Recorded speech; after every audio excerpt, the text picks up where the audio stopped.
From Washington, this is VOA News.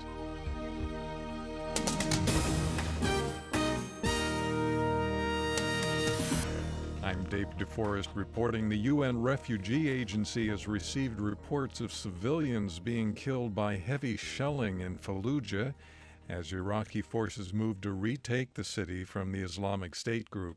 Here is spokesman William Spindler. UNHCR has received reports of casualties among civilians in the city center of Fallujah due to heavy shelling, including 7 members of one family. The UNHCR says some people have been buried alive under the rubble of their homes. Jan Egeland of the Norwegian Refugee Council says a human catastrophe is unfolding in Fallujah. Suspected Russian airstrikes pounded the rebel-held Syrian city of Idlib, killing at least 50 people and leaving dozens more injured or trapped under rubble. Military jets carried out the bombardment in the early hours of Tuesday, striking civilian areas near a hospital and a mosque. Russia's defense ministry denies carrying out strikes on the city. The United Nations Refugee Agency says an estimated 880 migrants and refugees died trying to cross the Mediterranean Sea during the past week. That brings the total number of lives lost in the first 5 months of 2016 to more than 2,500 people. The head of the Organization of American States is calling for a special meeting to decide if Venezuela is adhering to basic democratic principles. OAS Secretary General Luis Almagro says there has been a grave alteration of Venezuela's democratic order.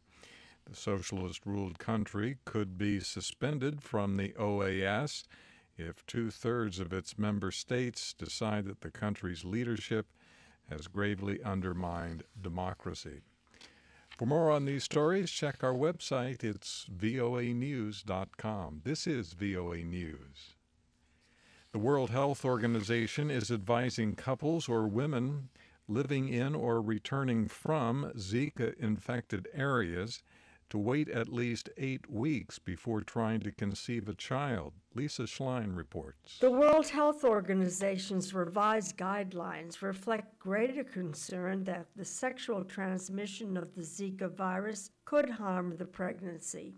Its recommendations are based on new evidence showing the Zika virus is staying longer in the blood and other bodily fluids than previously thought. WHO spokesman Christian Lindmeier says the WHO is advising couples to delay pregnancy to make sure any possible Zika infection has cleared. Lisa Schlein, Geneva. Gaza's rulers executed 3 murderers at dawn Tuesday without the necessary approval of the Palestinian president. The 3 were executed after all appeal efforts were exhausted. According to Palestinian law, all executions must be approved by Palestinian President Mahmoud Abbas. Nabil Ali Mohammed Sha'ath is a senior Palestinian official. The president had not approved carrying out death sentences. And that remained a guarantee to stop that penalty. For Hamas today to carry out these sentences in Gaza is a violation of our constitution.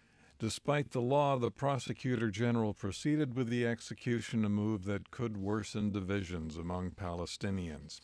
Cincinnati police are investigating possible criminal charges in the shooting death of an endangered male gorilla at the local zoo after a 4-year-old boy tumbled into the huge ape's pen. Police say they are still gathering information that will be passed over to county prosecutors. Also, a spokeswoman for the U.S. Department of Agriculture says the agency is trying to determine if any federal animal welfare laws were violated.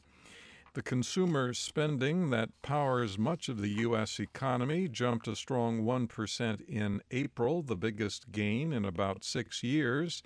Tuesday's report from the Commerce Department says the gains are due to increases in the purchases of cars and other expensive, long-lasting goods.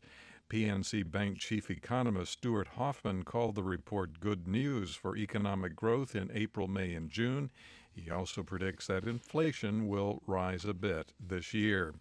Former U.S. Secretary of State Hillary Clinton is facing another contentious political fight, this one in California, June 7th, as she moves ever closer to winning enough delegates to gain the Democratic presidential nomination. She faces a stiff challenge in the nation's most populous state from Vermont Senator Bernie Sanders. From the VOA News Center in Washington, I'm Dave DeForest. That's the latest world news from VOA.